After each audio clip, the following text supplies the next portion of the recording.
Après les femmes de Tanguieta Centre, c'est au tour des femmes des arrondissements de Kotiako et de Tanougou d'accueillir les leaders Sandrine Noya Kiando et sa suite ce dimanche 10 mars 2024. À l'instar de leur père de Tanguieta, elles ont célébré en différé la journée internationale dédiée à leurs droits, célébrée le 8 mars dernier. Le thème de cette année est un thème qui nous a vraiment accrochés, investi en faveur des femmes, accélérer le rythme. Pour pouvoir accélérer ce rythme-là, il faudrait donner à ces femmes-là le moyen d'atteindre leur autonomisation. Au lieu de venir fêter, faire du folklore et repartir sans réellement impacter ces femmes-là, nous avons décidé de soutenir les groupements organisés bien sûr de la commune de Tanguieta. Donc la ville de Sangou fait partie de notre petite tournée qu'on est en train de faire. Donc nous sommes venus maintenant soutenir les femmes qui font du savon.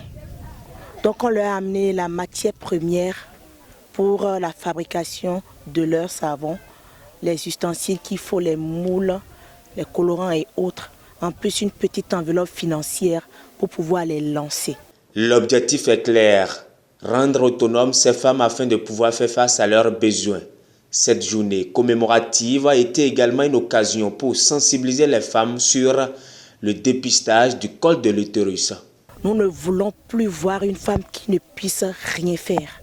Il faut que chaque femme puisse avoir une activité génératrice de revenus. Nous avons profité aussi pour leur parler du dépistage du col de l'utérus qui se fait actuellement. C'est aussi ce message-là que nous avons apporté à nos sœurs de Sangou.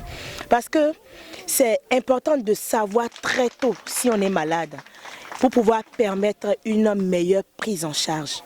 Donc, vous savez, aujourd'hui, ici, dans nos régions, dans nos communes, il y a ce qu'on appelle la honte chez nous. Mais on leur a expliqué que ce n'est pas une maladie de la honte. Aller à l'hôpital, se faire dépister, on ne devrait pas avoir honte de se faire dépister. Plus tôt tu sais que tu es malade, plus tôt il y a des solutions pour que tu guérisses. Les femmes bénéficiaires apprécient à sa juste valeur l'initiative. Nous la remercions beaucoup pour son arrivée parce qu'elle n'est pas venue main vide. Elle nous a apporté beaucoup de choses pour la fabrication des savons. Donc nous la disons merci pour la journée internationale de la femme qu'elle nous a apporté les cadeaux.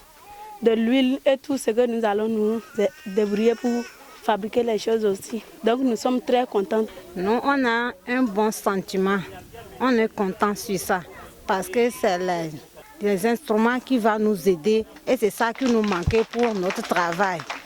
Parce que même si on voudrait commencer par travailler, les produits là avec les plastiques qu'on nous a donnés, avec les choses qu'on nous a données là, ça nous manque. Ça fait insuffisant pour nous. On va la remercier à cause de ce qu'elle nous a amené parce qu'on est content avec ça. Il faut préciser que plusieurs localités ont reçu la visite de Sandrine Noya Kiando et sa délégation, telles que le village de Nonwere, Bunta, Sangou, et elle n'entend pas s'arrêter en si bon chemin.